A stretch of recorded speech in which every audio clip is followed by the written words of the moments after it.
Porra.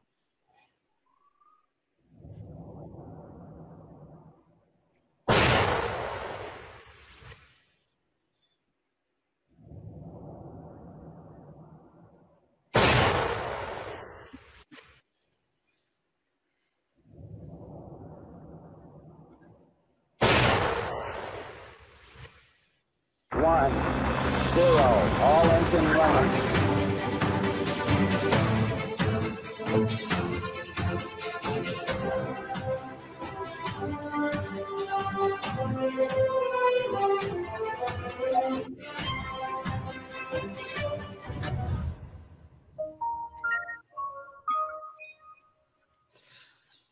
Meus queridos amigos, estamos de volta, mais um no meio do caminho, hoje falando de uma coisa seríssima, de um assunto muito, mas muito sério, que é a tal da composição de preços. Sei que o nosso mercado ele tem um problema muito sério, que é o quê? A precificação. A precificação ela é complicada porque nós precisamos sempre customizar o nosso produto. Nosso produto não é um produto pronto. Nós não vendemos algo que já tem uma pré-definição. Cada obra é diferente. Tem as distâncias, tem a garantia e tem tudo mais. Para falar a respeito desse assunto que o bicho pega quando a gente erra, nós trouxemos dois convidados, direto do Rio de Janeiro, nosso excelentíssimo amigo Ricardo Câmara. E aí, Ricardo Câmara? Tudo bem? Alô, tudo bem? Boa noite a todos. Obrigado pelo convite mais uma vez. E com certeza esse assunto aí é um assunto que eu gosto muito de falar nos cursos e vai ser muito gostoso aí esse bate-papo.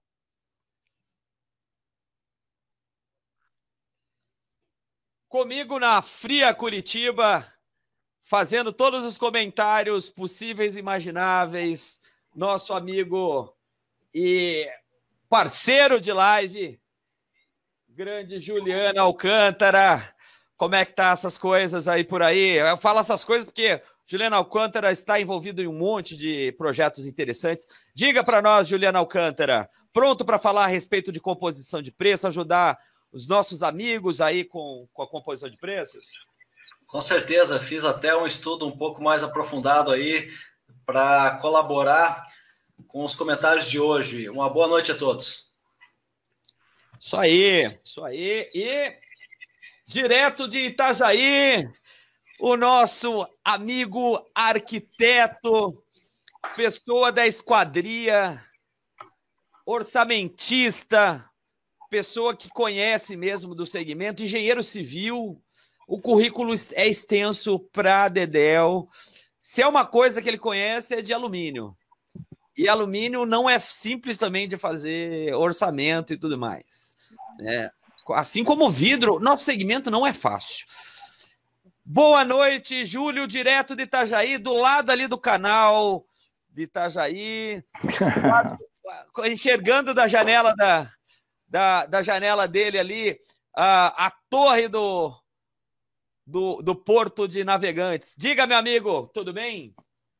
Boa noite, Rodrigo. Poxa, é um prazer estar aqui, agradeço o convite. Boa noite ao Ricardo Câmara, está participando. Boa noite. Um homem fantástico, um coach fantástico. Nosso também querido Juliano aí, que participa muito bem, domina essas apresentações e tenho certeza que hoje vai ser uma live diferente. Nós vamos para cima, vamos deixar tudo claro. Boa noite a todos que estão participando, escutando. Vamos para cima. Isso aí. Vamos lá, vamos para cima e vamos começar com um assunto que é um assunto recorrente, importante, muito importante. É claro que é uma live, pessoal, é ao vivo. Para você que está assistindo depois, grande abraço, obrigado pela audiência. Nós temos colecionado milhares de espectadores durante a semana. Tem gente que fala que assiste durante o almoço, antes de trabalhar. Beijo a todos, muito obrigado.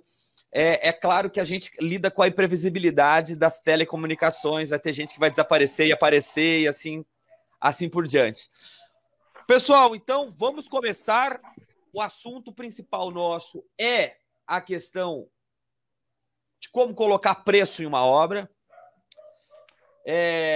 Nós temos a pergunta aqui, que é a pergunta: qual é o principal erro na composição de preços e como compor um preço? Como a gente deve compor o preço? Além disso, por onde devemos começar um orçamento? Nós temos duas coisas ali que são diferentes e cada um lida do jeito.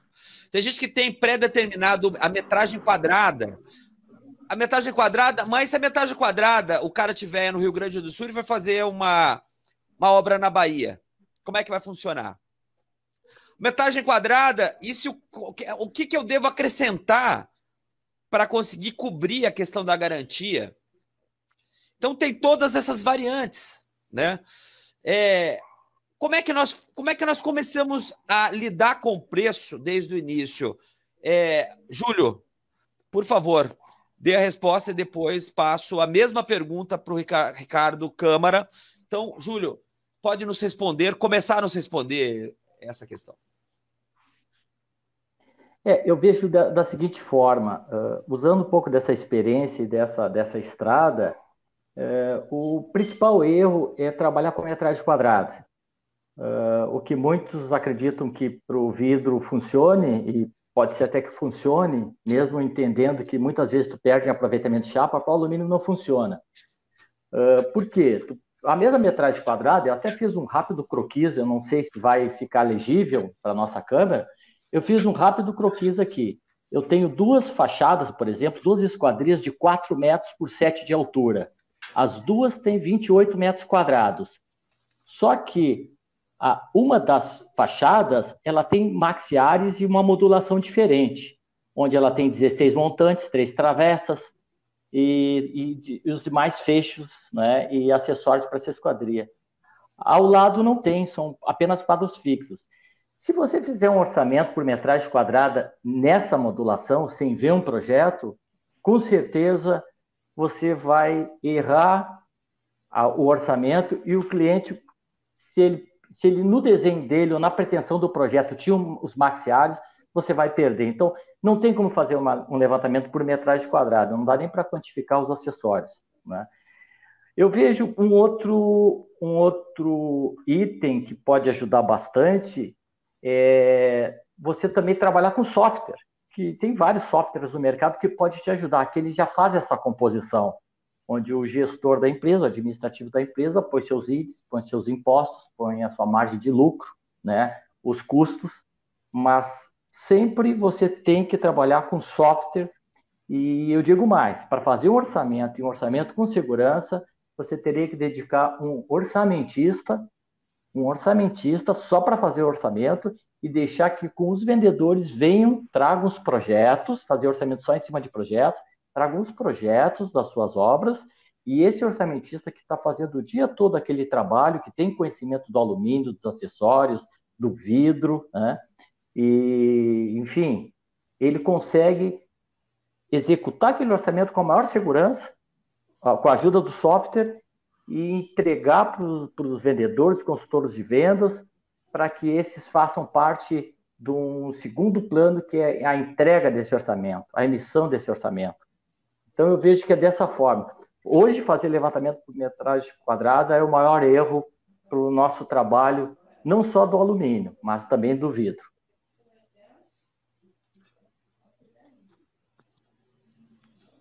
Ricardo? Opa, tô aqui. Posso falar? Opa! Agora? Senta ali a porra. Você tá com a bola, cara. Olha só, complementando aí o que o Júlio falou, que foi muito importante, eu acho que o primeiro erro, eu vejo isso muito até em sala de aula, o aluno às vezes senta lá para fazer um treinamento e ele já pergunta assim, ó, quanto eu cobro o metro quadrado? Qual é a média de preço cobrada? As pessoas estão muito preocupadas em saber o que o mercado cobra, mas só que eu sempre digo o seguinte, existe um produto para cada cliente.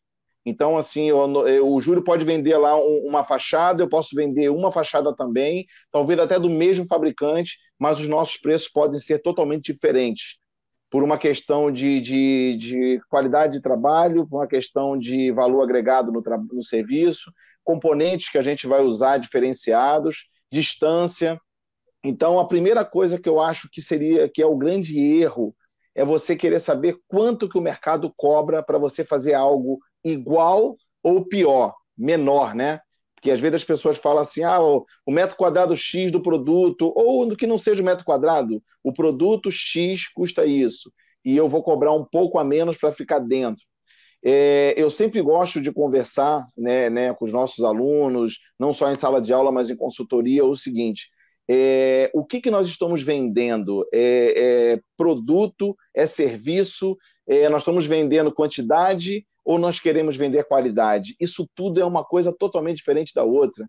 Não dá para compor preço. Se pegarmos aí o meu trabalho, o trabalho do Juliano, fazemos um trabalho muito, muito parecido, muito próximos aí de qualificação, e é totalmente diferente uma proposta dele e uma proposta minha. São coisas diferentes que a gente tem que pensar.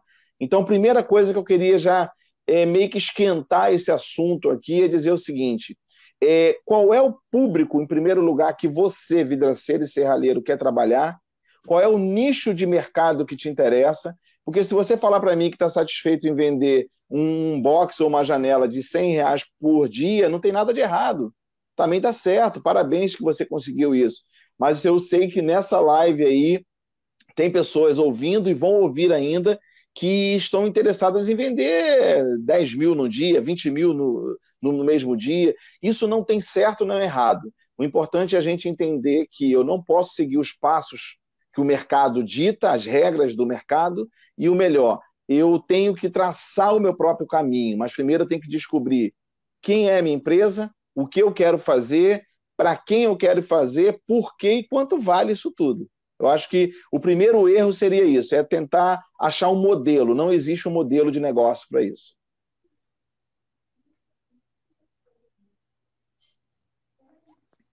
Juliano.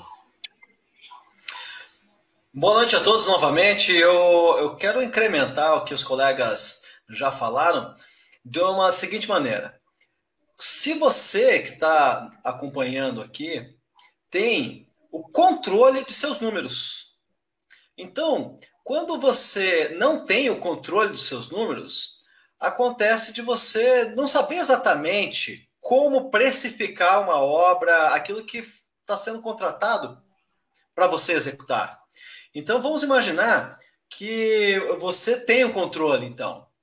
Aí você sabe quanto custa o consumo de determinado material que você vai usar, o frete, se tem frete ou não tem para isso, quantas pessoas estariam envolvidas para determinada obra, para determinado serviço. Enfim, o controle é o que me chama a atenção, sabe? Se eu tenho o controle, aumenta as minhas chances de formar um preço. Mas se eu não tiver o controle, e aí eu concordo com os colegas, que acaba fica olhando qual que é o método que está cobrando, quanto que um concorrente está fazendo, qual que é o preço que o pessoal está pagando, ou até mesmo olhando no perfil de um determinado cliente, imaginando, putz, isso aí tem dinheiro, então eu acredito que vai dar para cobrar um pouquinho mais. Então fica uma coisa muito vulnerável se não tem o controle. Se você tem o controle, você precifica o teu produto, o teu serviço, aquilo que você entrega. Até mesmo porque eu acredito que se você está fazendo o que você faz há, vamos supor, 10 anos, você tem know-how aí que vale diferente daquele que começou há 6 meses. Então tem toda essa questão da expertise que também dá para ser embutida na precificação. Ok? Então, volto a frisar, a questão do controle é onde eu acredito que você vai se fortalecer para formar o seu preço. Faço um comentário aqui já de um dos nossos participantes e assíduos, né? Que ele está sempre, e é muito bacana. Obrigado, Antônio, pela sua presença, obrigado pela presença de todos, né? Sempre comentem ali o seu posicionamento, suas questões, perguntas. Nós estamos aqui para ajudar o segmento. Então, o Antônio diz o seguinte, que nós trabalhamos mediante projeto.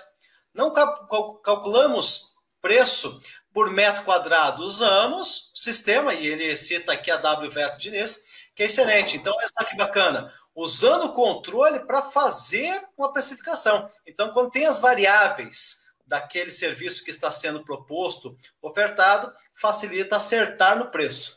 Esse é meu comentário.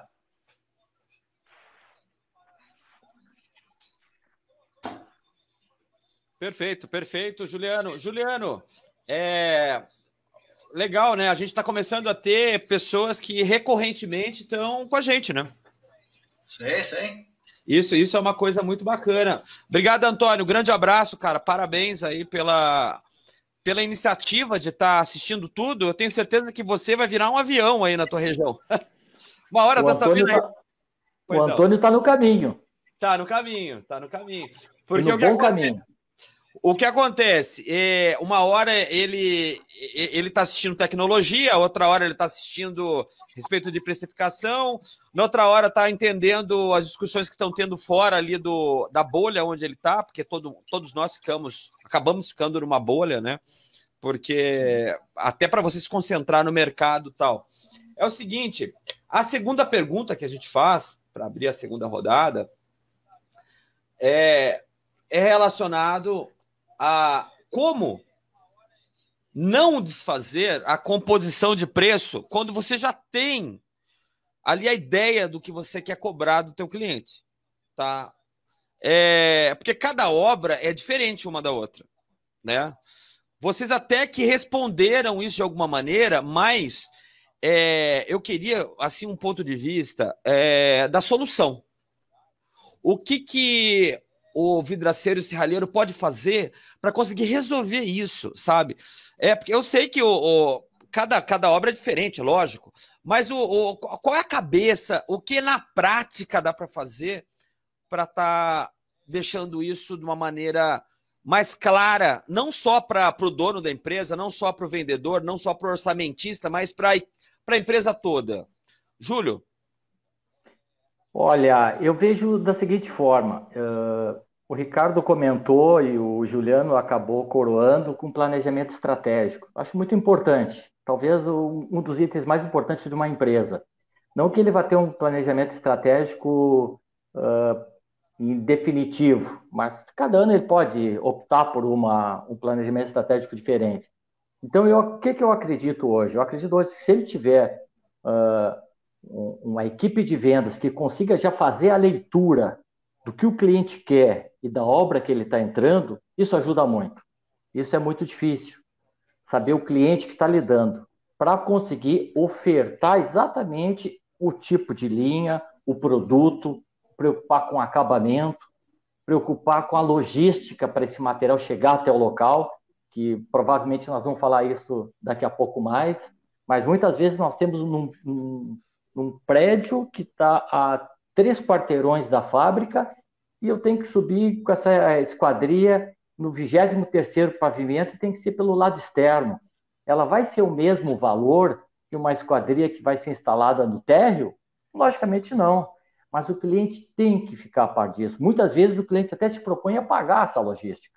Fora, ele me dá o orçamento de você me entregar a esquadria pronta e instalar. A logística é por minha conta ou fica por conta da obra. E isso muitas vezes não fica claro na hora que a área comercial está se dedicando, atendendo o cliente, ele não consegue perceber isso. Muitas vezes não tem nenhum projetos, que é uma grande falha. Então, eu acredito que para você não estar se reinventando a cada orçamento, você deve seguir um planejamento estratégico da sua empresa, logicamente, e conseguir fazer a leitura do cliente, fazer a leitura da obra, entender que produto pode chegar naquela obra, qual é o tipo de produto. Muitas vezes nós estamos usando um produto, estamos superestimando numa obra que não necessita, pela pavimentação, pelo cálculo de esquadrias, mas eu acredito que uma equipe técnica com muito conhecimento, orientando o departamento comercial, eu acredito que esse rearranjo nos orçamentos, cada vez ele fica menos, né, aparecendo nas nossas ligações, nos nossos e-mails, né? Porque muitas vezes o próprio cliente diz, olha, me refaz o orçamento porque eu vou tirar uma esquadria. Daí tu leva 7 dias para entregar, tu não está preparado para isso. Não tem o software, está fazendo o trabalho à mão, não conhece bem o cliente, né? Então, eu não sei se eu consegui, na íntegra, responder toda essa pergunta, Rodrigo, mas eu acredito que dessa forma, tendo um planejamento, sabendo o que a empresa quer fazer, quer vender, quer entregar, né, logicamente, mas eu acho que hoje o relacionamento com o cliente, com a construtora, seja a modalidade que for, ele tem que aproximar mais. Nós estamos vivendo um momento bastante difícil, né? O início do ano já estava um pouco difícil, e eu acredito que agora vai ficar mais, vai apertar mais, porque de hoje nós vamos tirar dinheiro para pagar tudo isso, né? Então, refazer trabalho, processo, produção, orçamentos, isso custa muito caro. Então, cada vez mais a gente vai ter que dar o tiro certo. Então, conhecendo o cliente, conhecendo a obra que você está, eu acredito que você não vai passar trabalho em estar fazendo esses ajustes, né? E com a possibilidade de perder uma obra, né? Independente do tamanho que seja. Ótimo. Completando aí o que o Júlio falou aí, eu acho muito importante o seguinte: muitas pessoas pensam que vendedor de alumínio, de vidro, é aquele cara que vai para a rua, sabe falar bem e consegue convencer o cliente a adquirir aquele produto. A minha pergunta mas é uma pergunta que eu vou fazer para todo mundo que está ouvindo e vai ouvir. Claro que ninguém vai responder todo mundo agora, mas você realmente está preparado para vender o que você vende hoje? Você realmente sabe todos os caminhos do seu produto? Você sabe ofertar o seu produto de A a Z, de forma que você, complementando até o que o Júlio falou, de forma que você consiga fazer uma leitura da necessidade do seu cliente? Porque muitas das vezes, né, eu vou voltar um pouquinho aqui, bem no início da minha serralheria, eu via que eu tinha mais problemas em voltar na obra e o cliente falar assim, poxa, mas não era isso que eu queria, não foi isso que eu pedi. Foi aí que eu fui começar a entender, primeiro, quem era o cliente, a necessidade dele e o que eu poderia ofertar para poder solucionar um problema dele. Então, a primeira pergunta que a gente tem que fazer para a gente mesmo eu estou antenado? Eu sei os produtos que tem no mercado? Estou dentro das normas técnicas? E está sendo falado muito software aí, eu bato palma para o software, eu sou um cara muito adepto a isso, mas muita gente acha que o software trabalha sozinho, e ele não trabalha sozinho. Ele precisa de uma pessoa com conhecimento, que até não tenha, mas que venha procurar a ter esse conhecimento para poder fazer aquela ferramenta ficar poderosa. Aquela ferramenta pode resolver um balanço financeiro muito grande no final do mês, você pode descobrir se você está perdendo ou ganhando dinheiro com aquele produto. Então, eu acho que o conhecimento técnico, o Rodrigo falou ainda há pouco sobre vivermos dentro de uma bolha, de fato isso acontece, né? Quando eu fico o mês inteiro dentro da escola, dando aula ali e não viajo, eu estou dentro de uma bolha. Quando eu viajo muito só para o estado, eu estou dentro de uma bolha. E você está viajando em quais os assuntos? Porque quando a gente fala de alumínio, a gente fala de vidro, esses produtos não param de crescer. Então, se a gente conseguir realmente saber as necessidades, o que a gente tem, customizar isso da melhor maneira possível, não ter retrabalho, gente, o que tem de gente que vai fazer uma obra de uma simples casa e volta nessa obra 20 vezes. Quem trabalha com alumínio aí está me escutando sabe que já voltou até muito mais que 20, por uma falta de planejamento, não saber o que tinha que levar, o que tinha que fazer, o que o cliente queria e qual era a solução real para aquele problema.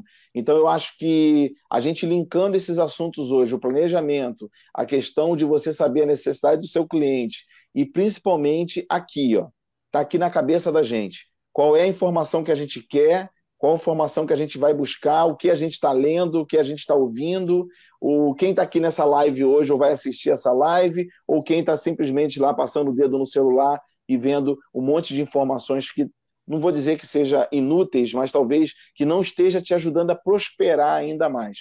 Então, eu acho que o planejamento envolve tudo isso. Mas o planejamento mesmo, além de software, de tudo, ele está aqui. Ó. Ele está na maneira que você pensa no seu negócio.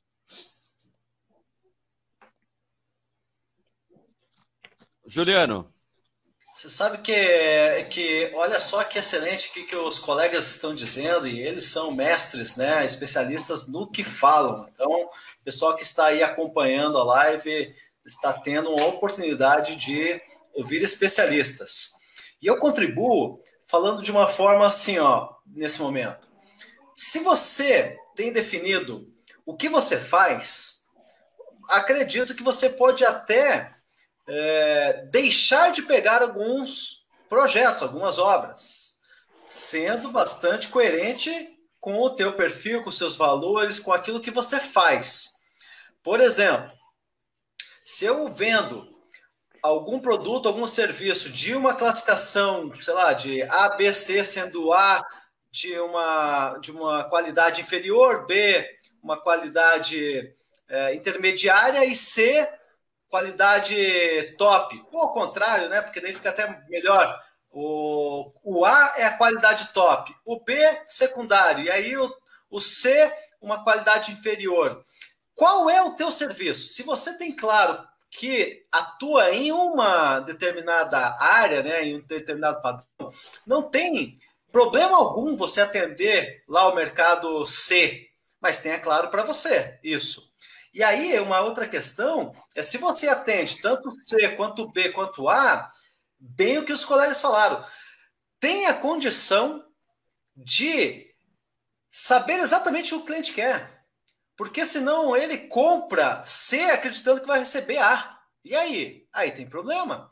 Mas isso não deposite na responsabilidade do cliente. Você é o especialista naquilo que você faz. Muitas vezes é dizer para o camarada, para o cliente, que o que ele está procurando não é exatamente o que você tem para oferecer. Ou, se ele quer aquele produto de qualidade A, que ele pague por isso. Né? Porque pode acontecer, e acontece comigo também no meu segmento, muitas vezes, um cliente quer que eu entregue algo que vale 10, mas pagando 2, fala, não tem como, mas, de novo, a responsabilidade está muito mais em você, profissional, em ter os seus processos muito bem definidos para ajudar o cliente, fazer as perguntas certas, quem sabe alguns questionários, para que registre na hora da venda e que esse processo seja registrado, por isso que os sistemas ajudam muito, não é?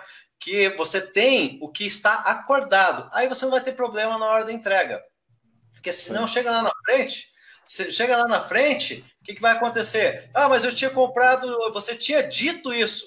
Quem já não passou por essa situação, né, gente? Você tinha dito que era aquilo, eu acreditava que é isso, agora você me entregou diferente. E aí vira toda uma confusão que pode ser resolvida na hora da precificação, na hora da venda, na hora do assinar o contrato. Mas, lógico, isso dá trabalho. Então, você que é um profissional que está querendo ir para um degrau acima, subir de nível, ir para um próximo patamar, tenha seus processos muito claros. Então, na primeira participação minha, eu falei a respeito de controles. Agora, estou falando em saber usar esses controles e, de fato, ter os registros para saber o que o cliente está comprando e você está se comprometendo a vender. Eu tenho aqui um comentário de um participante também, de novo, né? Agradeço a participação de todos, é o Rodrigo Castro. Ele diz o seguinte: o primeiro passo é o cliente passar um projeto com todos os detalhes, para não ter surpresa na obra. Isso é verdade. Fantástico.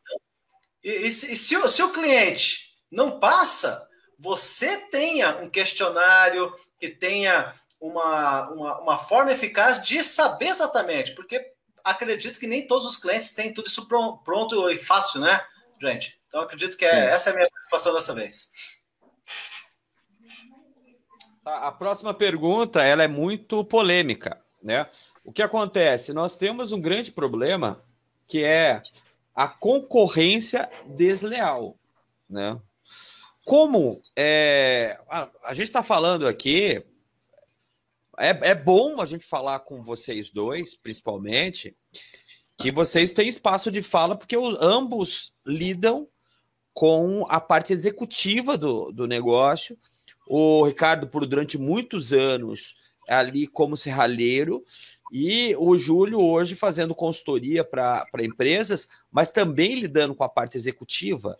Então, assim, como o vidraceiro e serralheiro deve lidar com essa parte ali da concorrência mesmo? Eu vou compor o meu preço e dane-se o resto, mas eu não vou fechar negócio? Como eu devo lidar com isso, Júlio? Sem fechar o olho para a concorrência. Uhum. Olha só, Rodrigo, eu vou ser bastante franco. Eu acho que não existe concorrência desleal. E por que eu digo isso? Porque o que é uma concorrência desleal? É você ofertar um produto por 100 mil e aparecer um outro e ofertar por 70. Um outro que trabalha no quintal da casa dele com 2 familiares, e tu tá por um outro lado, você tem uma empresa, né, com CNPJ, pagando seus impostos, pagando seus colaboradores, uma empresa com treinamento. Então, o cliente não é mais ingênuo. Já há muito tempo o cliente deixou de ser ingênuo. O cliente não é ingênuo. O cliente pode se fazer de ingênuo na hora de pedir um desconto. Daí é o que todos dizem, a concorrência é desleal, porque e você tem que deixar claro o produto que você está vendendo sem entrar no produto do outro que você nem conhece. Né? O que está vendendo por 80 e você está vendendo por 100, eu estou vendendo por 100 por isso, por isso e por isso. É o produto X, você verifique se ele está trabalhando com esse mesmo produto, o acabamento que eu dou no meu produto é feito com certificação, o meu alumínio é certificado, eu tenho garantia de alguns itens de acessórios, eu só trabalho com a marca tal. Vou te interromper. Vamos lá. Isso na teoria realmente é o correto. Mas assim, eu digo na prática, porque muitas vezes o vidraceiro serralheiro ele está desesperado para fechar o negócio, até para manter o próprio negócio dele. Como contrabalancear isso? Se ele fez um bom orçamento, observando seus custos, seus impostos, ele sabe até o mínimo que ele pode chegar. Eu vejo assim, Rodrigo e a todos que estão nos escutando, se você não está preparado para sentar na frente do seu cliente com um orçamento e preparado para as objeções dele, que ele vai vir no mínimo com 3 objeções, ele vai pedir desconto, ele vai pedir condição de pagamento e vai já te pedir que entregue imediatamente, para você entregar o produto e ele ainda nem conseguiu pagar isso. Então, você tem que saber onde você pode parar. Eu posso parar em 90, saiu com 100 de dentro da empresa, eu posso parar com 90. Não facilite isso para o cliente. Eu acho um erro quando você facilita e tenta apertar toda a empresa, a empresa já não tem margem, ninguém mais orça com as grandes margens que se orçava há 3, 4 anos atrás. A gente, os orçamentos já são feitos com poucas margens, né? Você sabe disso. E essa é a razão de não trabalhar com metragem quadrada, porque daí tu tá numa onda que você não sabe se ela vai descer, se ela vai subir, se tu está surfando na onda errada. Então, se você está bem cavalheiro do orçamento que você está entregando para o cliente, você sabe até o quanto pode chegar. Mas nunca, e o Ricardo acabou de fazer um comentário que é uma frase que eu acho brilhante, eu não posso chegar, ele disse mais ou menos assim, eu não posso chegar nesse valor. O serralheiro tem que saber, o vidraceiro tem que saber, quem está vendendo produto tem que saber. Nesse valor eu não consigo chegar. E pelas razões que eu expus, certificação, produto de qualidade, nós só trabalhamos com esse produto. Né? Então, eu vejo dessa forma. Então, cada vez mais, eu bato muito na área comercial, porque a área comercial, eu acredito que ela tem que ter um mínimo de conhecimento, ela tem que fazer mais treinamentos, ela tem que pesquisar mais o produto que trabalha. Né?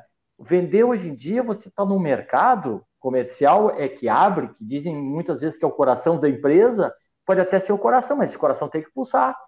Então, você tem que ir para frente do cliente muito preparado, com muito conhecimento. Se não tem conhecimento, busque alguém da área técnica para poder chegar nessas menores margens, né? Ô Júlio, assim, o que você traz porque você é muito interessante conversar com você, porque você é arquiteto, você é engenheiro civil e lida com esquadria. Então, você tem a visão interior e exterior a respeito do nosso mercado. Assim, na prática, o que essa bagagem ela conseguiu coadunar ali, juntar para ter esse pensamento mais firme a respeito da composição de preço?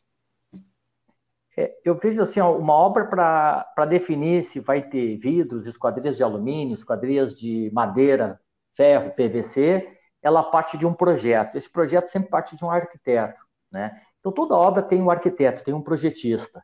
Então, isso é muito importante. Eu acredito que há pouco teve um comentário do Rodrigo Castro, aí, que é um conhecedor também do alumínio, que ele falou, pediu o projeto sempre que for orçar. Não orça sem projeto.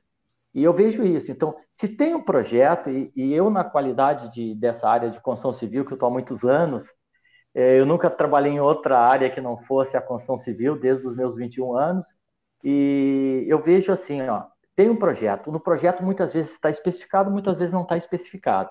Mas essa vinda de trás para frente que te começa a te dar um conhecimento, né, de o que precisa para a obra. Muitos não sabem que uma esquadria de um dormitório, ela tem uma metragem quadrada mínima de ventilação e de iluminação. Não é um retângulo de 2,50 por 1,20. Ele tem uma metragem quadrada. Então, isso tudo tem que vir de um projeto. Então, o muito importante nisso, Rodrigo, não tanto o conhecimento, mas a experiência que se tem de poder conhecer a esquadria, né? Conhecer o cliente, porque muitas vezes o cliente não sabe o que ele quer. E quem é que vai fazer ele saber o que ele quer? É o arquiteto, o vendedor, o consultor de vendas. O consultor de vendas vai poder dizer, se ele está cavalheiro e ele conhece o produto que está vendendo, ele vai dizer, doutor, o senhor não precisa dessa esquadria aí. O senhor precisa dessa esquadria aqui que é certificada para o 18º pavimento. O senhor não vai poder botar uma linha 16 aqui, que tem que usar de 30 para cima. Então, muitas vezes, e eu vejo que na grande maioria, o cliente não sabe o que ele quer, ele está com opiniões na frente. Eu digo esse um cliente final, um cliente de residenciais. Tá? Tá, para terminar a participação tua nessa rodada, é o seguinte, você está falando aí de grandes clientes, e quando o cara é pequenininho, muitas vezes ele não sabe o que ele quer, cara. Como lidar com isso? Até ele mesmo não sabe o que o vidraceiro serralheiro deve fazer nesse caso. Olha, nós até comentamos aí, se somar tudo isso, e o Juliano, eu sei que ele está compilando tudo isso aí, eu vejo assim, nós falamos de planejamento estratégico, nós falamos também de o empresário, o serralheiro, o vidraceiro, ele tem que saber o que ele vai fazer. Eu quero trabalhar com vidro e com roldana. O serralheiro, eu quero trabalhar só com venezianas. Ele tem que saber o que ele não pode querer fazer, ele tem que saber. E para fazer e saber isso, ele tem que. O segundo ponto, eu vou dar treinamento para minha equipe e vou trabalhar em cima disso.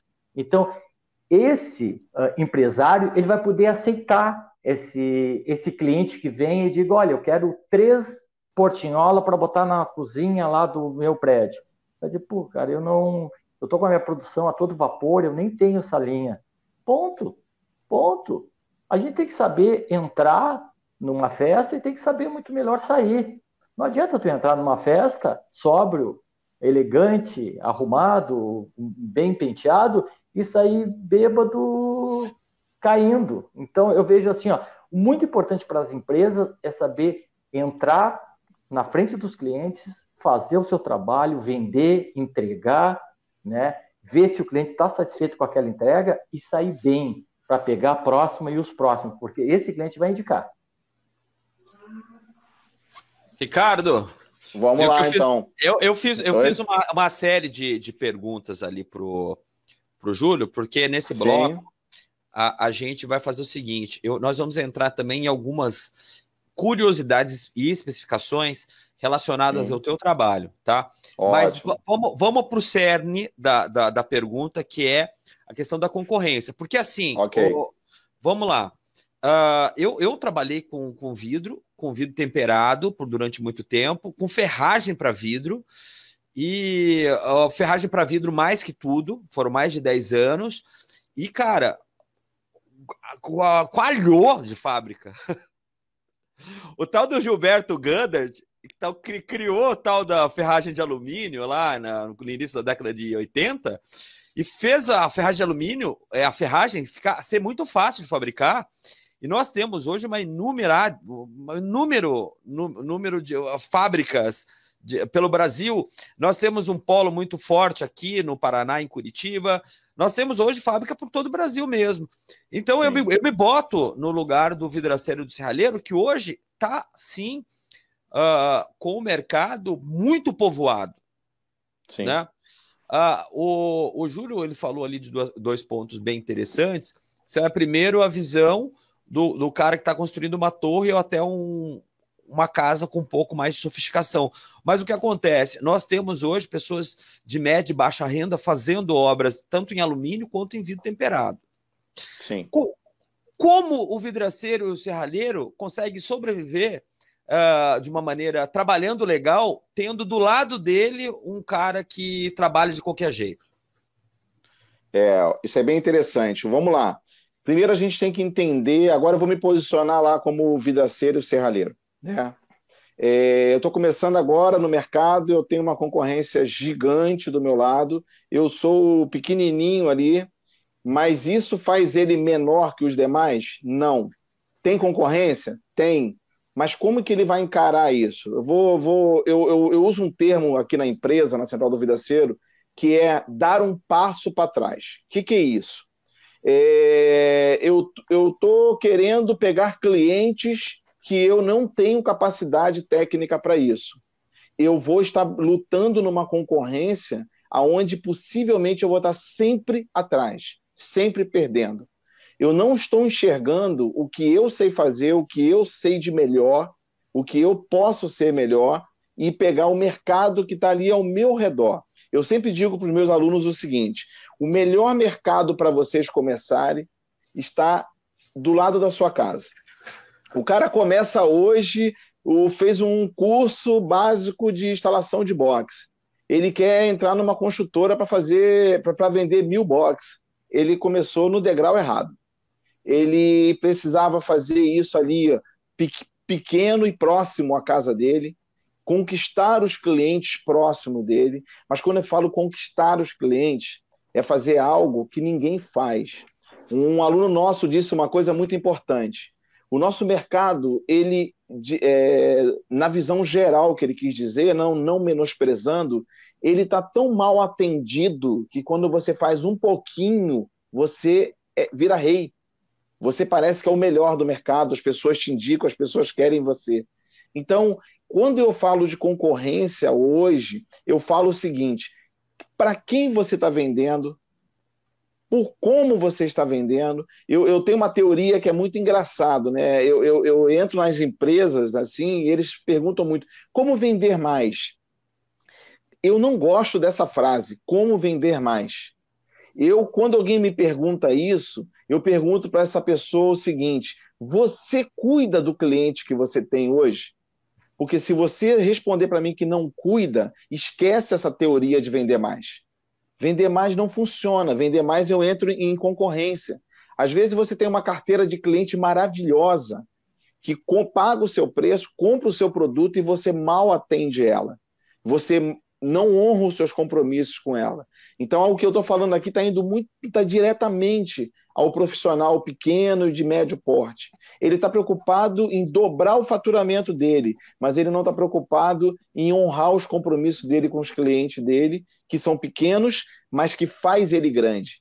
Então, eu acho o seguinte: em primeiro lugar, quando a gente fala de concorrência, o maior concorrente meu é quando eu me vejo no espelho. Porque eu posso me derrubar não fazendo um bom atendimento, não honrando o meu compromisso com meus clientes e muito mais. Eu queria também pontuar uma coisa muito interessante, que isso é uma experiência que aconteceu comigo, e eu acho que a gente tem que compartilhar. há 2 anos atrás, eu fiz uma seleção dos meus clientes. E eu descobri que eu tinha clientes maravilhosos que eu não dava atenção, eu tinha clientes medianos ali que eu precisava investir mais nele, e eu tinha cliente muito ruim. O que é cliente ruim? É o cliente que ele consome meu produto, mas ele não me ajuda a crescer. Ele está sempre pensando nele e não pensando em mim. Será que a sua empresa hoje, quando você fala em concorrente, será que essa concorrência não está dentro da sua empresa com você mesmo? Você pegando o cliente errado, atuando no produto errado, como o Júlio falou, não está preparado para aquele produto e está fazendo uma concorrência com empresas que estão muito preparadas. Então, assim, eu acho que tudo isso, a concorrência, ela vai de um pensamento muito global de quem eu sou, quem eu quero atender, para quem eu quero vender e aonde eu quero chegar. Porque se você não pensar dessa maneira, você vai ficar preso a sempre estar vendendo tudo que todo mundo está vendendo, mas aquilo não é o teu nicho de mercado. Então, encontre o seu nicho de mercado, seja o melhor no que você faça, e o melhor, faça aquilo que você realmente combinou com o seu cliente. Porque eu falo que a Central do Vidraceiro ela é o que ela é hoje, porque nós nunca faltamos a nossa palavra com o nosso cliente. E o melhor, quem compra o nosso serviço, nós entregamos muito mais do que a gente promete. Eu acho que fazendo isso, eu não entendo muito essa palavra concorrência. Eu não sei onde ela se encaixa se o cara trabalhar dessa maneira. Ricardo, você falou aí da Central do Vidraceiro. Eu sei que você tomou uma iniciativa até emergencial, né? Nós aqui tínhamos uma parceria, o Jornal do Vidro e a Central do Vidraceiro e Serralheiro, com pelo menos 9 cursos para o sul do Brasil. Todas as salas estavam lotadas já. Sim. Tivemos que parar tudo por conta da pandemia, né? Eu sei que você tem uma ação lá com a Perfil Alumínio, lá do Espírito Santo, que hoje está no Brasil, no Brasil inteiro, tal, e é uma fábrica muito forte. A própria L, você está em parceria com eles também, o Dinese, está com grandes marcas aí percorrendo o Brasil, né? Mas assim, a vacina que você teve lá foi pegar e criar os cursos online, né? Sim. Assim, você tem alguma coisa dentro dos cursos online aí teu, alguma coisa que realmente ajude dentro desses cursos mesmo, que já existem, nisso que a gente está falando agora, cara? Sim. Rodrigo, nós já temos esse projeto há muito tempo e a pandemia, ela acelerou. Eu vou dizer para você que a pandemia, falando tecnicamente, não estamos falando de questão de saúde, ela nos ajudou em alguns sentidos, porque a gente teve aí 15 contratos cancelados. O Jornal do Vidro mesmo, nós tivemos, só com você aí, uns 6, claro, não cancelados, adiados, né? Mas eu digo o seguinte, nós trabalhamos muito forte dentro do curso online e nós acreditamos o seguinte no curso online. Tem muita gente que pergunta para a gente assim, quantas horas o seu curso online tem? Um curso online de 5 horas, nosso, ele equivale aproximadamente a gente dar um treinamento presencial de 6 dias. 6 dias em tempo integral. Então, assim, a gente hoje, né, eu vou respondendo a tua pergunta, eu criei um curso chamado Medição de Ângulo e Corte em Grau. Todos os cursos que eu faço no Brasil, e eu vou falar de ângulo e corte em grau, cara, por unanimidade, a turma não sabe utilizar uma ferramenta de medição de ângulo. E nós estamos falando de um curso extremamente barato, onde as pessoas perdem dinheiro. Então, o que a gente pensou no curso online? Levar todo o nosso conhecimento, mas com muito mais conteúdo do que às vezes a gente não consegue dar em sala de aula. Por que não consegue? Porque a sala de aula a gente compartilha com o aluno faz perguntas. Então, a gente tem que responder, tem que interagir com ele. Então, os cursos online hoje, a gente criou uma cultura de levar o máximo de informação e quem adquirir um curso online hoje da Central do Vidraceiro, eu dou até uma dica muito interessante. Não assista ele todo de uma vez, bote ele para toda a sua equipe assistir, desde o cara que trabalha lá cortando o baguetezinho, o vidraceirozinho que bota massa também, bota ele para assistir todo, dentro de um horário comercial, claro, né? Ninguém vai querer ficar lá à noite estudando, muitos sim, outros não, mas a gente está trabalhando dentro dessa teoria. E voltando ao assunto que eu falei um pouquinho antes, os cursos online foram tão bem aceitos da maneira que a gente apresentou, que grandes marcas estão vindo agora nos procurar. A Udinese agora tem 15 dias que assinou contrato com a gente, a Perfil Alumínio era parceira, agora é patrocinadora.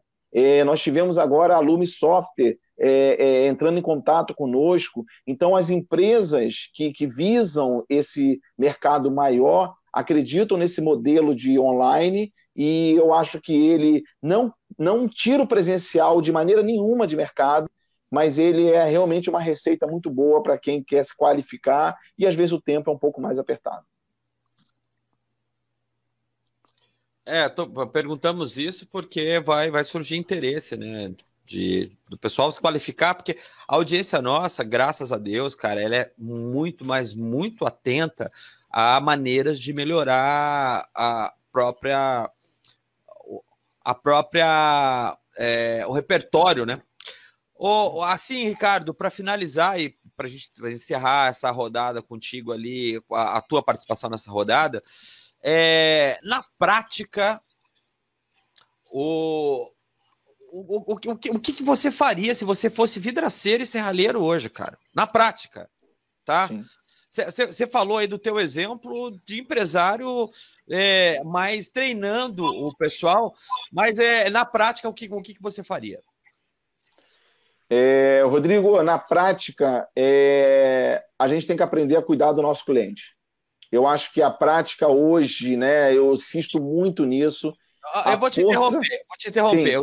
Vamos lá. Eu já formulei a pergunta, mas vai. Eu estou indo para fazer um orçamento. Fiz um orçamento. É um orçamento perto da minha vidraçaria, serralheria. Tá com pouco serviço. Eu preciso fechar essa obra. Tô quase fechando com o cliente. O cara já fez 3 orçamentos. Tá quase fechando comigo. Aí ele resolveu fazer um quarto. Certo. Aí, esse quarto orçamento, o serralheiro, o vidraceiro que foi lá, fez o produto, a obra inteira, sei lá, R$2.000 mais barato. Sim. O que fazer nessa hora, cara? Na prática mesmo, vai.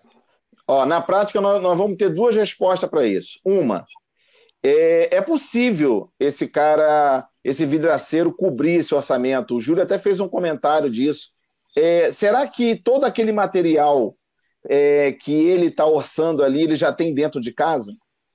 Se ele tiver dentro de casa, e se isso for negócio para ele, aquilo faz girar um dinheiro para ele naquele momento ali, muitos criticam isso, mas eu não acho errado. Às vezes você fez uma obra gigante ali, você teve uma sobra de material que já foi paga e você pode cobrir aquela oferta ali, deixando claro para o seu cliente por que você conseguiu fazer isso, porque senão você vai passar uma impressão que você faz um trabalho maravilhoso e cobra barato em relação a isso. Isso é possível e talvez um momento de necessidade venha ao profissional ter que fazer isso. E a outra coisa, infelizmente, é entender que nem todo cliente será nosso. Vai ter obras que a gente vai ter que perder, infelizmente, porque eu não tenho como chegar naquele produto, adquirir aqueles componentes de qualidade que o cliente está me exigindo ao preço que se foi negociado. Mas eu também não posso dizer que o cara que deu o preço baixo fez algo errado, porque até mesmo seria uma questão antiética, e eu não sei também se ele tem aquele produto, se ele não tem, como ele negociou. Mas eu acho que, em primeiro momento, é você olhar para dentro da sua empresa e falar, eu posso fazer isso? Está dentro da minha realidade? Porque se não estiver dentro da realidade, não existe milagre. Você vai simplesmente enterrar a sua empresa. Juliano Alcântara, por favor, cara.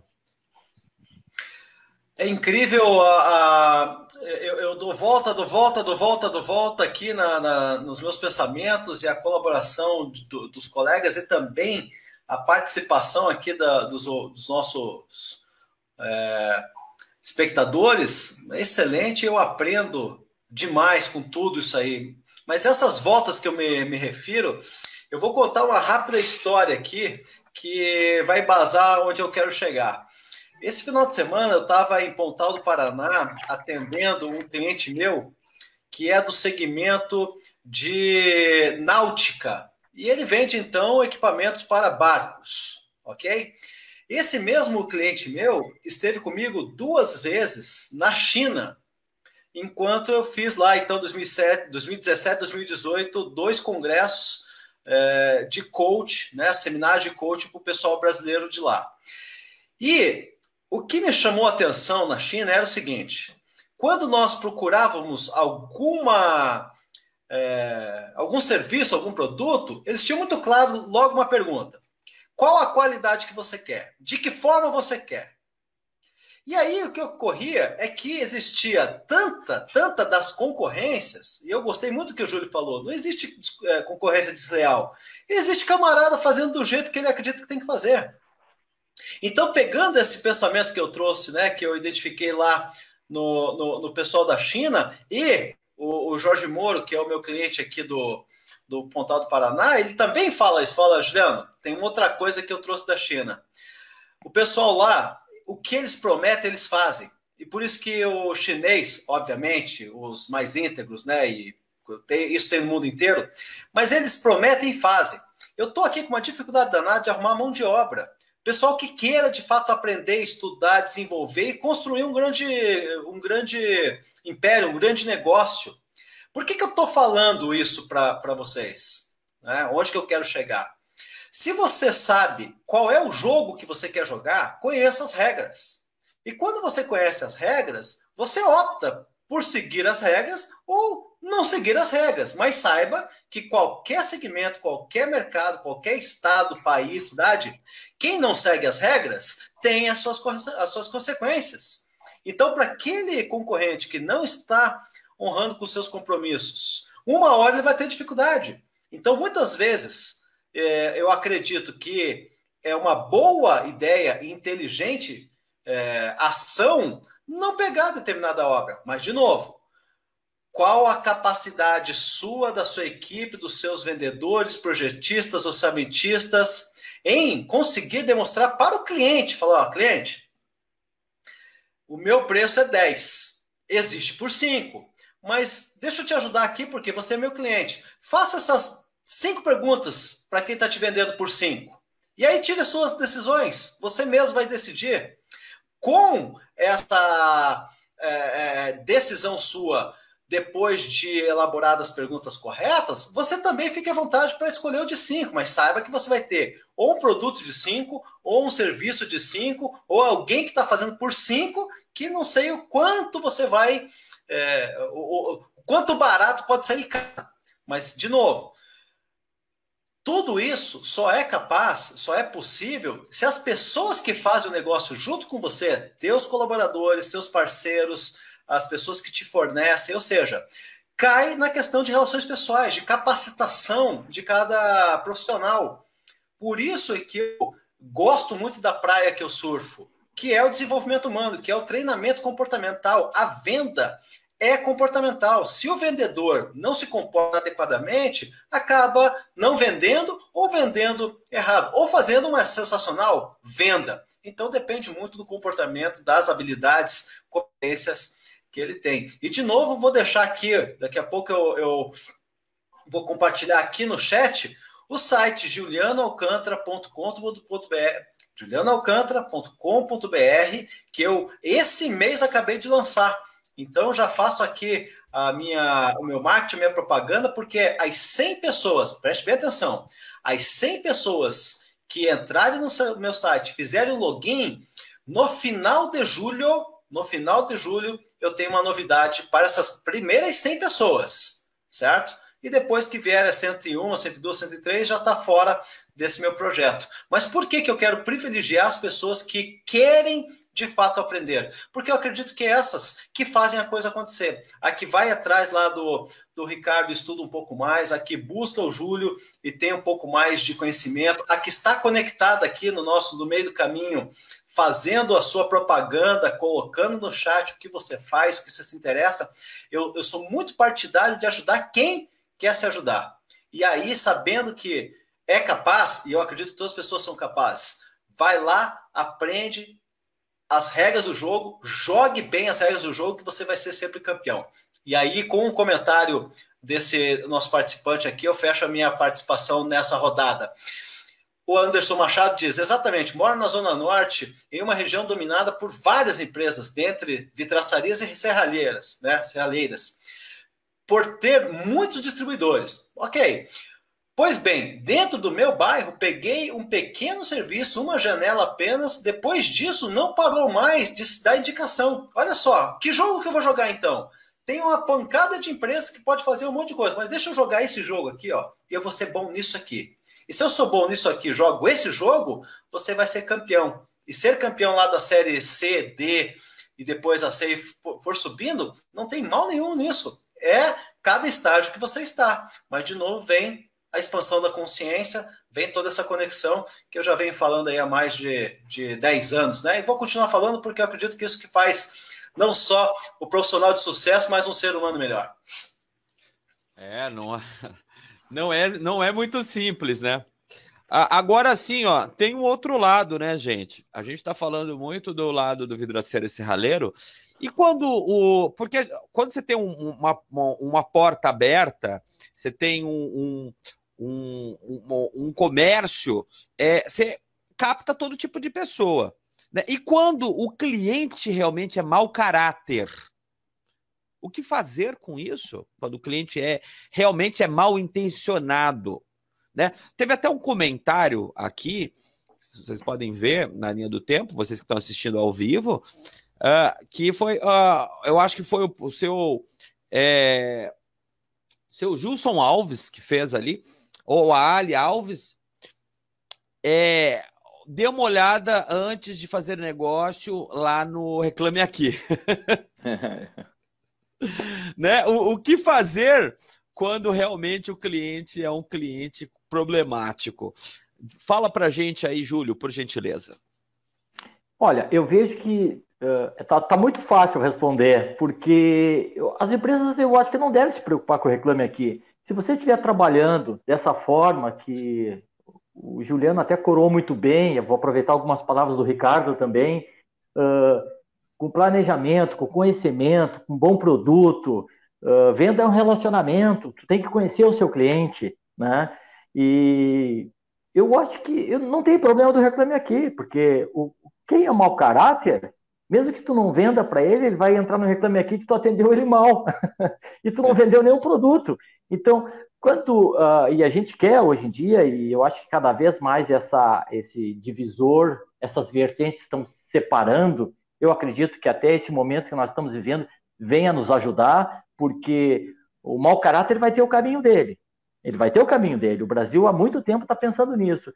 E nós, dentro das nossas empresas, nós temos que pensar assim também, em fazer o certo. Então, o mau caráter vai ter. Eu, em toda a minha vida, esse tempo que eu trabalho, que não é pouco, por todas as empresas que eu trabalhei e ajudei, sempre teve um cliente que é mau caráter, né? Que ele já pede orçamento e já compra o teu produto, né? Sabendo que ali na frente vai reclamar. Eu tenho mais de 5 exemplos, né? Mas isso acontece. Até clientes que eu sou advogado, eu vou comprar, aí eu trabalho no Procon, eu sou membro do Procon, eu vou, qualquer cliente que ele comprar, qualquer fornecedor, perdão, qualquer empresa que ele comprar, ele vai complicar, né? E eu queria dizer mais, o nosso produto não é fácil vender, não é um produto de fácil comercialização. O cliente está comprando algo não palpável. Nós não estamos vendendo um telefone celular que ele se vende sozinho, né? Uma telha, um produto que até é fácil carregá-lo, né? Então, não é fácil vender nosso produto. Então, tem que ter muito conhecimento. Por isso que eu acredito que as empresas, cada vez mais, que têm interesse nesse mercado, têm que se especializar, têm que fazer os cursos, têm que ter colaboradores técnicos dentro da empresa para auxiliar a área comercial até a administrativa. Eu penso assim, eu acho que a boa empresa que está seguindo tudo, nós acabamos montando um esqueleto aqui com planejamento, com treinamento, com nicho do que realmente nós queremos vender, especificar o nosso produto bem. A venda é um relacionamento, né? No momento que nós botarmos a nossa cabeça, né, principalmente a equipe comercial, o gerente comercial de empresa, que venda é relacionamento, né, muitas portas vão se abrir. Venda é relacionamento, né? E não queira ser amigo do cliente. Não, trate ele bem, mostre o seu produto, né? Porque é o que nos interessa, né? Então, eu penso dessa forma, venda é relacionamento e não vamos preocupar com o Reclame Aqui, porque sempre vai ter alguém que vai usar esse caminho. Eu não tenho medo, não. Eu digo porque, assim, a Ali Alves, ela falou a respeito do cliente, o cliente tem que procurar no Reclame Aqui para saber se a vidraçaria serralheria é boa, mas, assim, a gente também tem que saber se o cliente é bom, né? Isso. O cerne é esse daí. Ricardo, o que a gente deve fazer quando o cliente é perigoso, cara? O cliente ele já está te contratando, querendo falar que o Ricardo não sabe dar treinamento. Ó, eu tenho uma teoria muito legal que eu gosto muito, que se chama demita o seu cliente. Cara, como isso é poderoso, porque existe cliente que você precisa demitir ele e não atendê-lo mais, e porque ele não faz bem para a sua empresa. Eu trabalhei por muitos clientes, olha só que incrível isso, né? Que na minha frente era uma pessoa maravilhosa, e quando eu botava meus colaboradores lá, ele gostava de humilhar os meus colaboradores. Isso, para mim, não é só uma questão financeira. Ele pagava bem o trabalho, mas ele é um cliente ruim para a empresa. Então, eu vejo o cliente, né? O cliente, como você falou aí, né? Desse cliente aí problemático, não só na questão financeira, mas em vários aspectos, como o Júlio falou, o cara que já compra a tua obra sabendo que vai reclamar, ele precisa disso. Eu acho que isso para a saúde da sua empresa não é bom, e eu gosto muito dessa teoria demite o seu cliente. É você avaliar qual cliente que faz bem para a sua empresa e qual cliente que você de fato precisa demitir e ter tempo. Quando você demite um cliente, você tem tempo ocioso para ir atrás de outros bons clientes. E o nosso mercado está lotado de bons clientes e o melhor, sendo mal atendido, né? Por que eu digo melhor? O melhor para mim, porque se eu sou um cara que gosta de atender bem e eu estou em busca de bons clientes, estou mandando embora os clientes ruins, os que estão sendo mal atendidos, esse cliente aí me interessa muito. Eu tenho que descobrir onde ele está, ir atrás dele e cuidar dele, porque ele está disposto a investir muito nisso. Outra coisa que eu queria falar aqui também, Rodrigo, você falou do curso online, eu lembrei de uma coisa aqui depois muito importante. Eu tenho recebido muita informação que a gente, no curso online, a gente cria um grupo VIP, onde a gente dá informações exclusivas de consultoria para aquele cliente. Sabe o que a gente está ouvindo muito, cara? Ricardo, eu consegui treinar meus 10 funcionários. Cara, isso não tem preço. O cara adquiriu um curso e conseguiu em uma única vez treinar 10 funcionários desse. Sabe o que eu quero ver? Eu quero encontrar esse cliente, esse vidraceiro, esse serralheiro na obra não, desculpa, numa feira, e ver ele tendo condições financeiras de levar os 10 funcionários dele, talvez, para uma feira. Então, a gente vê o poder da informação, aonde ela está chegando e aonde as pessoas podem ir também. Então, eu quis compartilhar isso aí, dessa mensagem que a gente recebeu, que eu acho que isso aí valeu todo o nosso esforço de estar dentro de uma sala de aula, lá gravando 20 dias, 30 dias sem parar, mas valeu muito. Então, eu acho que o cliente é isso. É você, muitas das vezes, mandar ele embora, demitir e abrir a porta para novos clientes. Juliano Alcântara, o que a gente pode falar a respeito de clientes que realmente nos procuram para atrapalhar o nosso negócio?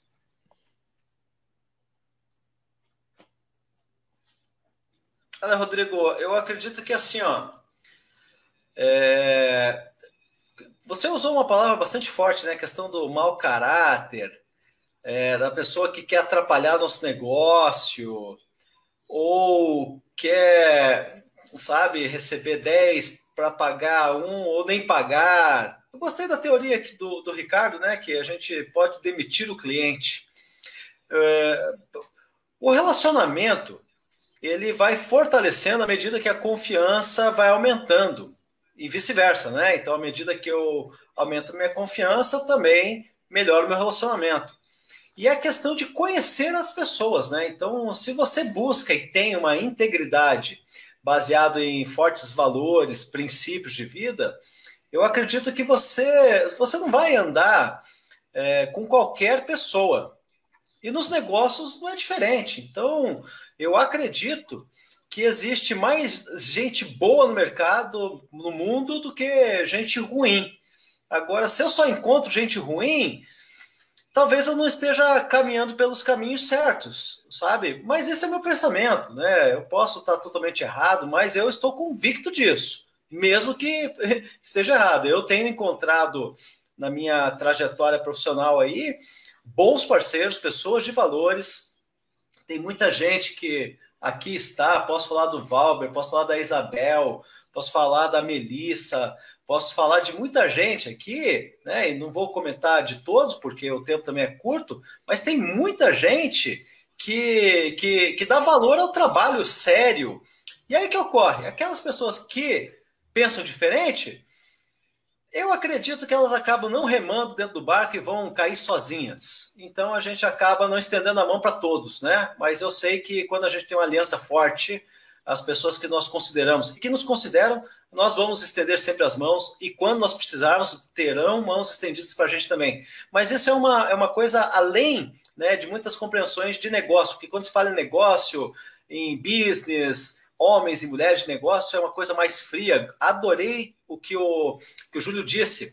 Bons relacionamentos não é se tornar amigo. Amigo a gente, às vezes, está lá tomando uma cerveja, jogando conversa fora, que é diferente. Não estou dizendo que a gente não possa fazer isso com os nossos colegas profissionais também, mas tem uma relação diferente. Agora eu posso ter um excelente relacionamento com os meus clientes a ponto de ter uma cumplicidade maior. Então, certamente, com os meus parceiros, e eu deixo aqui muito aberto para todos poderem falar, inclusive coloca lá no Reclame Aqui, que para mim é um termômetro, né? Se muita coisa ruim tiver por lá, eu tenho onde melhorar, inclusive, me critiquem, tá tudo certo, mas eu deixo aberto, mesmo para isso, porque eu acredito que a entrega, ela tem que ser muito séria, muito verdadeira, muito original. Cada um de nós somos a nossa própria marca e nós vamos deixando aí rastros por onde a gente passa.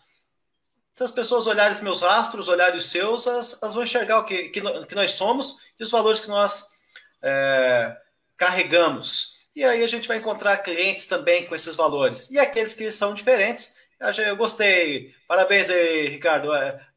Dica de ouro, podemos demitir o cliente, mas acredito isso que ele mesmo acaba por saltando do barco antes. Então acredito que é isso, pessoal. Ô, Rodrigo, eu posso fazer só um comentário rápido aqui de duas pessoas que estão aí na live aí? Anderson Machado é um aluno meu, tá bem ativo aí nos comentários, né? E teve um sábado que ele me ligou e ele precisou de um produto lá da empresa e eu fui abrir a empresa para ele. E eu fiquei mais ou menos... Estava ele e a esposa dele, que se eu não me engano teve bebê agora, ou vai ter ainda alguma coisa. Eu fiquei lá acho que umas 2 horas dando uma consultoria de coração para ele, né? E foi muito legal a oportunidade que eu tive de falar de negócio com ele.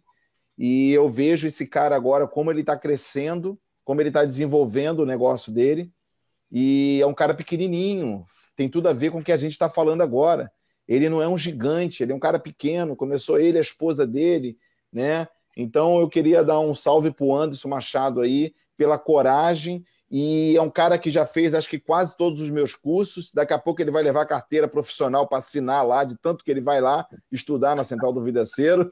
Então daqui a pouco ele está assinando a carteira dele também. E a Isabel falou um negócio aí muito legal. Ricardo, que dica show. Eu aprendi uma coisa, a Isabel entrou agora de novo aí, ó. Eu acho que um assunto desse, como a gente está fazendo, como o jornal se propôs a fazer isso, às vezes um insight, uma palavra que a gente fala aqui, que às vezes a gente mesmo, né, fazendo um comentário comum, não tem, às vezes, noção do peso que isso pode fazer a diferença na vida das pessoas.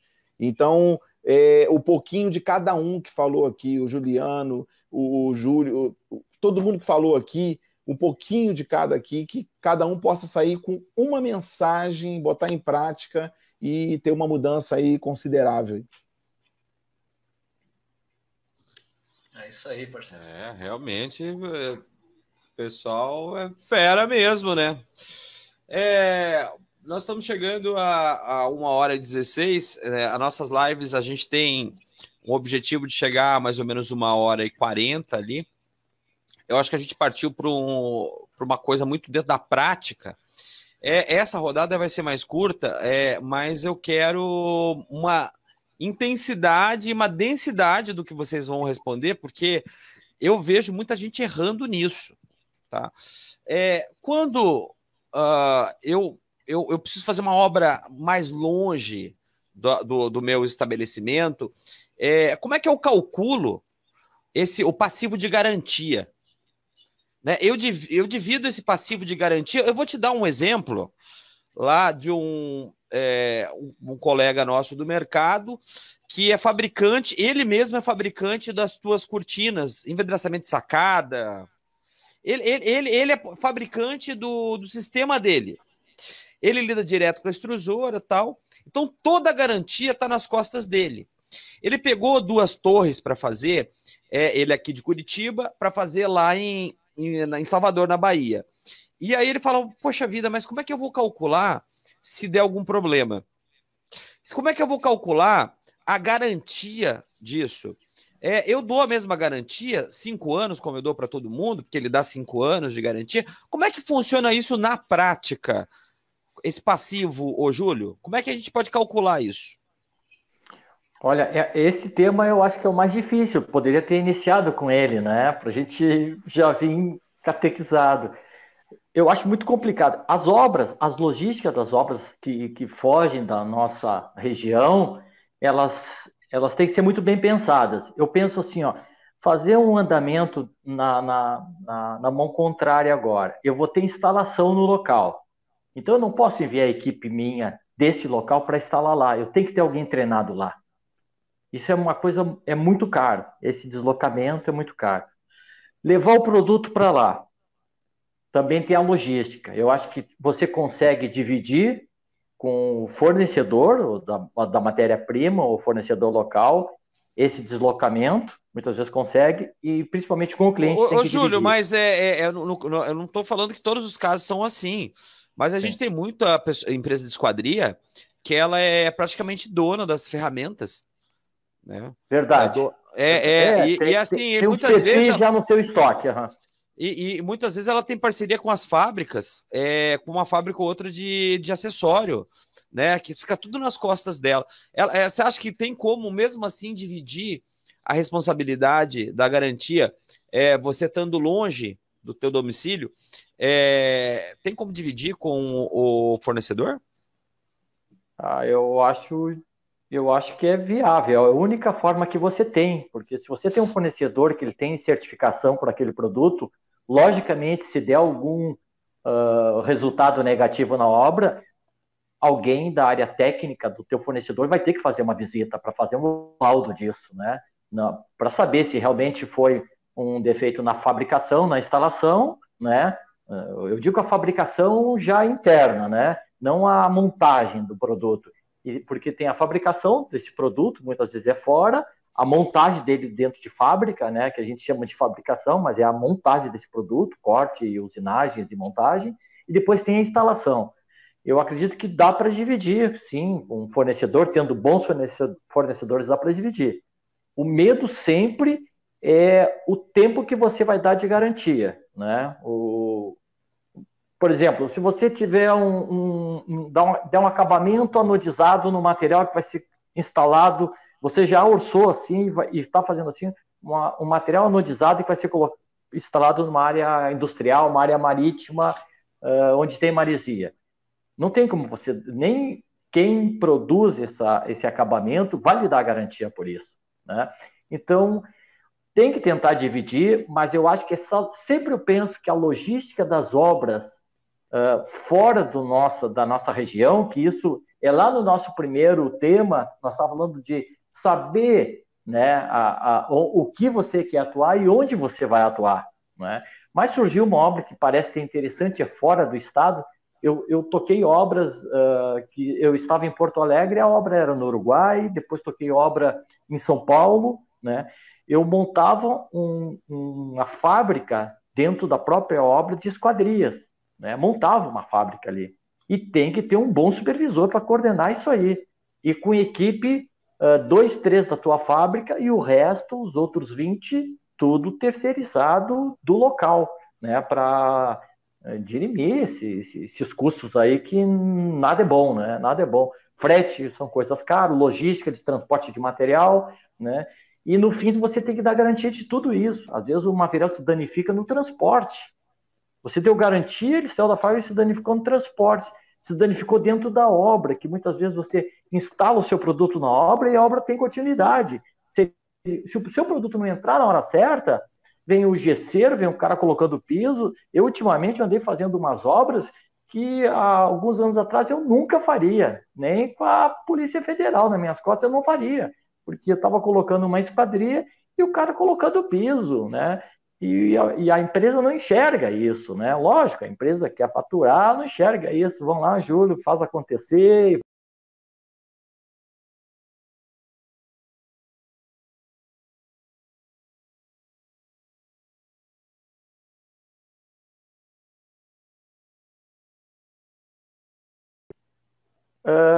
É possível. Agora, para saber quem vai pagar no final a conta, tem que ser feito um laudo, tem muita responsabilidade nisso aí.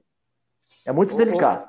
Ô, Ricardo, eu acho que nesse caso, especificamente, o vidraceiro serralheiro menor é mais fácil, porque ele simplesmente pode chegar para o fornecedor dele de vidro ou alumínio e falar, estou indo fazer uma obra aqui, eu sou do Rio, estou indo fazer uma obra lá no Mato Grosso, né? E você vai ter que garantir o produto teu, porque se tiver que voltar lá, você vai ter que me ajudar, né? É realmente mais fácil, na tua opinião? Eu acredito que para o profissional menor, sim. Eu concordo muito com o que o Júlio falou. Primeiro que a Constituição Civil, né, provavelmente dita, ela dita a regra de 5 anos, você fica preso a uma obra 5 anos, com uma variável muito grande dessa aí de problemas. Eu acho que para o profissional menor, pensando em obras menores, a gente não tem tantas variáveis quanto essas, tá? Mas sobre a questão de garantia, é um problema muito grande. Eu comento muito aqui o seguinte, um vidro temperado quebrou, todo mundo posta lá nas redes sociais que o vidro quebrou, a têmpera isso, a têmpera aquilo, mas ninguém observou se foi a roldana que deu problema. Ninguém observou se foi a instalação do profissional. Ninguém observou se isso foi um acidente, uma quebra espontânea. E a garantia? Como é que a gente fala de garantia no momento de um produto desse? Então, quando a gente fala que a coisa tem que ser avaliada, é muito complicado, e eu acho que o profissional ele tem que estar muito certo se aquela obra, naquela distância, faz sentido para ele. Porque, às vezes, essa logística pode derrubar o nome dele, na verdade, se ele não estiver muito bem preparado. Então, eu acho que tem que dividir as responsabilidades, sim, né? Mas hoje, no nosso mercado, ainda é muito complicado. A gente fala que a gente pega um catálogo técnico hoje de alguns componentes que não vem dizendo nem a carga máxima. E como eu dou garantia para o meu cliente se o componente da fábrica já não me diz isso?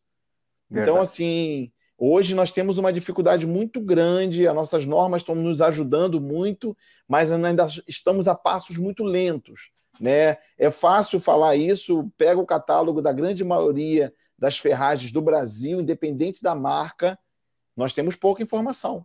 E como eu dou garantia disso? Como que eu falo para o meu cliente se aquela dobradiça resiste àquele peso que vai durar 1000 ciclos, que se ela nem foi para o laboratório testado? Então, hoje a garantia, eu acho que a gente fica muito à mercê também dos produtos que vêm de fábrica e isso complica muita gente. Falta muita informação também para a gente honrar essas garantias. Nossa, eu acho que é tão esquisito isso, porque a gente discute tão pouco isso, né, cara? Isso Que, é verdade. assim, e a gente, nós ficamos ontem 4 horas, quase 4 horas conversando, eu e o Júlio. O Júlio, ele tem um flat aqui em Curitiba, está num apartamento lá no canal, lá entre Itajaí e Navegantes, e tem uma casa no Rio de Janeiro, então cada hora ele está num lugar. Isso significa, eu não conheço ninguém que trabalhe com esquadria, por menor que seja, que não tenha feito viagens inabasbescas, assim, né? A gente que está no Sul ainda tem o lance de atravessar a fronteira, às vezes, ir para o Paraguai, para o Uruguai, para a Argentina, né? Então, eu acho que nós deveríamos discutir mais isso, viu, Vidraceiro Serralheiro, que está me assistindo depois, tudo mais, discute isso com o teu distribuidor, né? Porque você compra o teu material de alguém, né? Não leve toda a responsabilidade para você, não. Ô, Juliano Alcântara, fala pra gente que visão que você tem a respeito desse assunto, por favor. Eu fiquei atento aqui à explicação dos colegas e também à participação da Isabel aqui. Vou começar lendo o que ela escreveu. Saber escolher os parceiros e não somente fornecedores. Saber escolher linhas, né, de produtos de acordo com região e ter noção logística, né? E é uma ótima dica aí que o Júlio deu. Ela fortalece, né, o que ele falou. E eu colaboraria dizendo a respeito do conhecimento do negócio em si, sabe? Então, como é que se calcula riscos? Como é que se estuda quais são os riscos que você tem em assumir compromissos? Então, imagina que você tem alguns fornecedores que são, vou usar um termo aqui que todo mundo entende, ponta firme, né? Os fornecedores que estão ponta firme, você acaba correndo um risco maior, quem sabe, porque você se sente seguro. E isso é uma questão, novamente, de confiança. Por quê? Porque nem todos os equipamentos, materiais, eles têm, de fato, um registro onde a segurança ela como se diz, já validada em pesquisa, ensaio, durabilidade. Não são todos os materiais que têm isso, certo? Os que têm, então acredito que até a qualificação de fornecedor ela é aumentada, né? Aquele determinado produto, aquele determinado material tem determinadas garantias dentro de algumas aplicações, porque pode ser que a garantia seja para uma aplicação, mas aí se você, né, vidraceiro, serralheiro, quem acaba aplicando, faz uma aplicação diferente, daí não adianta colocar a culpa no fornecedor no material. Mas se você tem essa garantia do fornecedor pelo material, você consegue estabelecer quais os riscos que você pode correr. Agora, se não tem essa segurança com o fornecedor, não tem especificações claras do uso que asseguram a garantia daquele material, aí vai muito da tua capacidade, do teu know-how de saber o quanto de risco você pode correr. Eu acredito que é isso, porque também sou muito claro aqui que me limito ao meu conhecimento técnico da área, que, né, ainda mais diante aí de profissionais como vocês, é quase irrisório. Agora, de negócio eu posso falar. A respeito de negócio, você conseguindo ter as informações mais precisas, você consegue correr um risco calculado e aí assumir conforme teu processo de decisão. Você decide correr o risco ou não, né? É isso. Rodrigo, Oi. Posso fazer um comentário? Por favor. Eu trabalhei 10 anos com importação, né, onde o produto vinha da Espanha, e no Brasil eu queria fazer alguma coisa diferente. Eu queria dar garantia para os clientes que compravam o produto que eu importava da Espanha.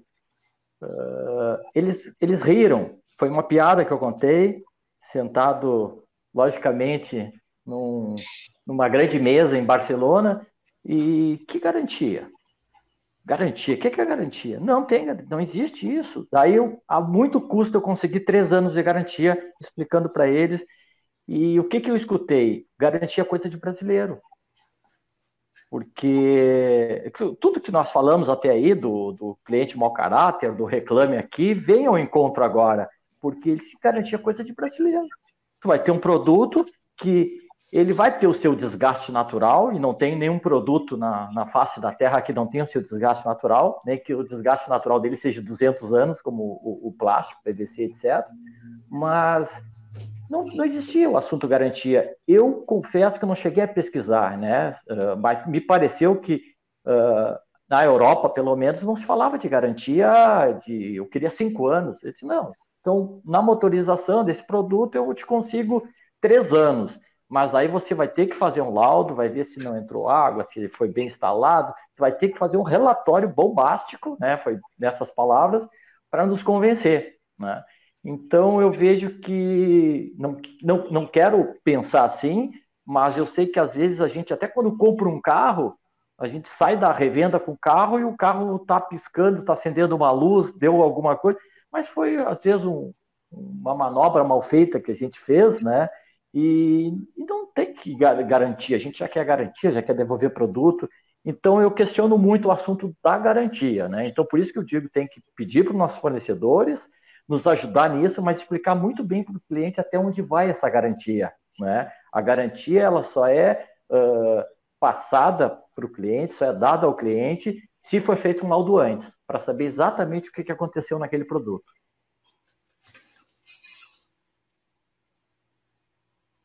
Perfeito, Júlio, perfeito.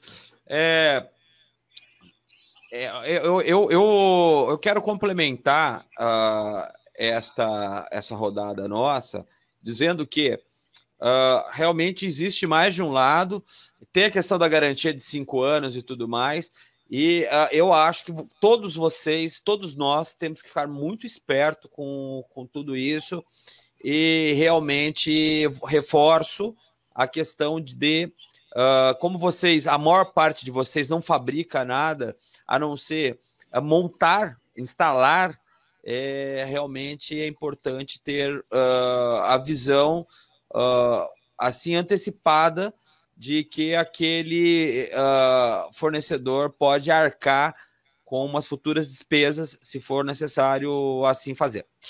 Então é isso. Júlio, suas considerações finais aí, e por gentileza, começando por você, as considerações finais tuas. Então, eu primeiro tenho que agradecer porque são 9h30, 21h30. Eu acredito que quem ficou até aqui, né, nós somos os heróis, são os que querem ir para frente, são aqueles clientes, né, e aqueles profissionais que nós falamos aqui, né, os bons caráteres, né, os bons profissionais que querem aprender, querem esclarecer. Tiveram muitas frases que eu andei apontando aqui, que eu acho dá para fazer um tutorial, uma enciclopédia, e como demita seu cliente,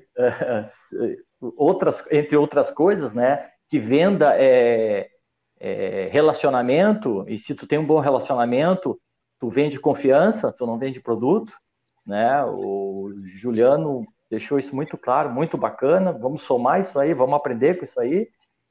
E agradecer a todos vocês, agradecer essa tua gentileza de ter nos convidado, né? E é uma grande iniciativa, né? Eu acredito que essa live teria assunto, né?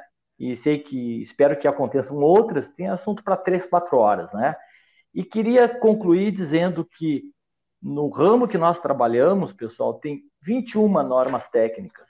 Não sei se alguém já se atentou para isso, e eu sei que é chato, né, quando se fala disso, né? Muitos de nós não queremos ler, né, queremos pronto na frente, mas tem 21 normas técnicas. Das 21, nós temos que seguir obrigatoriamente 3.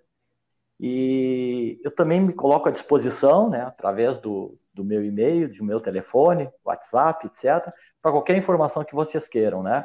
Eu acredito que o Rodrigo consiga fazer isso, né? Deixar o nosso e-mail e nosso contato aí no ar. E agradeço a todos. Né? Vai estar aqui no comentário, se você procurar o comentário nosso ali no no próprio chat, você vai achar, e também ali na descrição da live vai ter os contatos, tanto teu quanto do Ricardo, tá? O contato de WhatsApp. Ricardo, Obrigado. Suas considerações finais. Muito legal a gente estar falando sobre esse assunto, né? Teve uma pessoa que fez um comentário aí, me perdoe eu não ter gravado o nome, e falou assim: Ricardo, eu fiz um curso seu e está fazendo uma grande diferença na minha vida, né? Eu acho que foi as palavras que ele usou ou algo parecido. Eu aprendi uma coisa muito... Nós temos uma filosofia hoje na Central do Vidraceiro, né? Que eu acho que é isso que diferencia a gente de todo o mercado, né?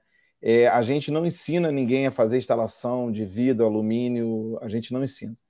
A gente ensina os nossos profissionais serem melhores, serem diferentes e ter uma capacidade de pensar que, independente da condição financeira que ele tem, o tamanho da empresa dele, ele pode ser o melhor sempre.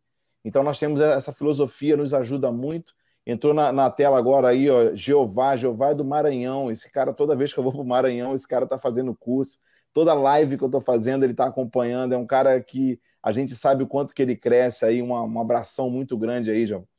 E, assim, a filosofia que eu acho que nós estamos criando aqui, né? O Juliano faz esse trabalho muito bem, né? O Rodrigo aí com o jornal, essa informação que a gente leva para o pessoal, essa aula que o Júlio deu para a gente hoje aí, eu acho que isso muda vidas, e se muda vidas, nossa, com certeza isso ajuda muito a gente, porque a gente faz isso com carinho, e o que a gente quer aqui, que a gente deixar um recado para vocês, é que independente do tamanho que a sua empresa seja, independente do dinheiro que tem no seu bolso, você pode ser melhor sim.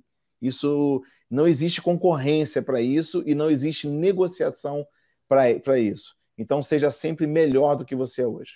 Isso eu queria deixar essa palavra aí pro coração de todo mundo que está assistindo a gente e sempre pelo carinho que deixa aí pra gente. Nossa, o pessoal tá entrando na live agora. Gente, um abraço para vocês, obrigado pela audiência, é isso aí. Eu vou pedir uma coisa agora, antes das considerações finais ali do Juliano, até para dar tempo. Sugiram pautas, sugiram temas aqui para o nosso caminho, meio do caminho, porque o programa é feito para vocês e por vocês também, né? Então pode sugere, a gente vai analisar. E você pode ter certeza que em algum momento a gente vai fazer, né, aquilo que você sugeriu. Juliana Alcântara, por favor, suas considerações finais.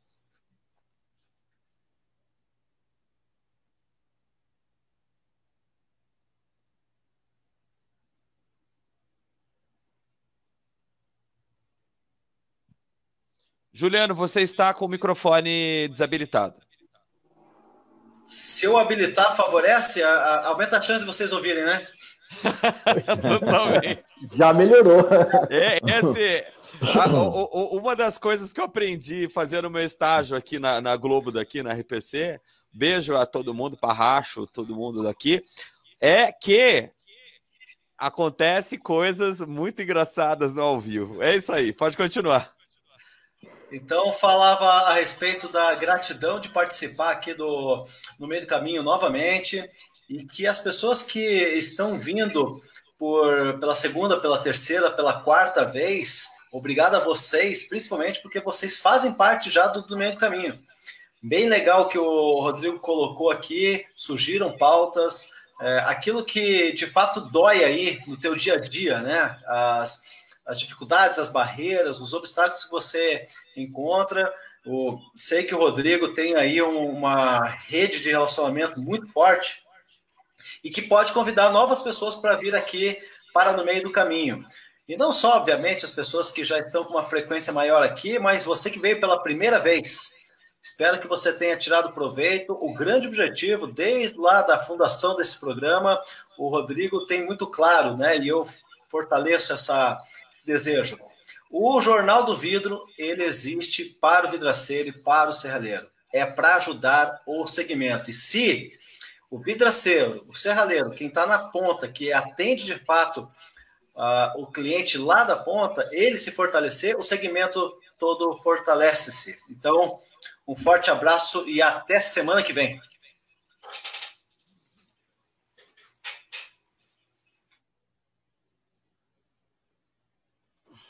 Gente, grande abraço a todo mundo. Compartilhe esse programa. Estou muito feliz pelos meus convidados e por vocês, pela parceria com o Juliano Alcântara e com vocês. Ricardão, logo estaremos juntos de novo, né, Ricardo? Porque falar de vidraceiro e serralheiro é com você mesmo. Já falei que a mala tá pronta, é só liberar para a gente ir. Não, e também em outros programas. Júlio, obrigado. Juliano, grande beijo, meu irmão. Beijo a todos. Ricardo. Obrigado a todos. Obrigado, Júlio. Com Deus. Prazer, querido. Tamo junto. Grande prazer. Todo meu. Valeu, Juliano.